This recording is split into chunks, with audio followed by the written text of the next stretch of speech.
তো আসসালামু আলাইকুম বন্ধুরা, কেমন আছেন? আশা করি প্রত্যেকে সবাই ভালো আছেন। রংবাজ নাটকটিতে অভিনয় করেছে ফারহান এবং সাফা। তো ফারহান এবং সাফার অভিনয় কিন্তু অসাধারণ হয়েছে।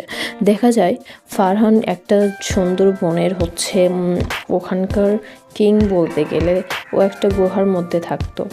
একদিন একটা মেয়ে রাস্তা দিয়ে যাচ্ছিল, তখনই তার পছন্দ হয়। আবার পরের দিনে সেই মেয়েটাকে গুন্ডারা যখন তাড়া করে, তখন সে বাঁচায় এবং ওই ফারহানের সঙ্গে মিল দেওয়ার জন্য সে ওর গুহার ওখানে চলে যায় বন্ধুরা। কারণ বোঝা যাচ্ছে যে সাপাও ফারহানকে পছন্দ করতে শুরু করে দেয়। তো বন্ধুরা, লাস্টে কিন্তু দেখা যাবে ফারহানের সঙ্গে সাফার বাবার সঙ্গে ঝামেলা হবে। এটা কিন্তু সাফার বাবা পছন্দ করতো না, এটা কিন্তু ফারহানকে বলে। তো বন্ধুরা, পরবর্তী কিন্তু ফারহান এবং সাফার কিন্তু বিয়েটা হয়ে যাবে। রংবাজ নাটকটা এমন।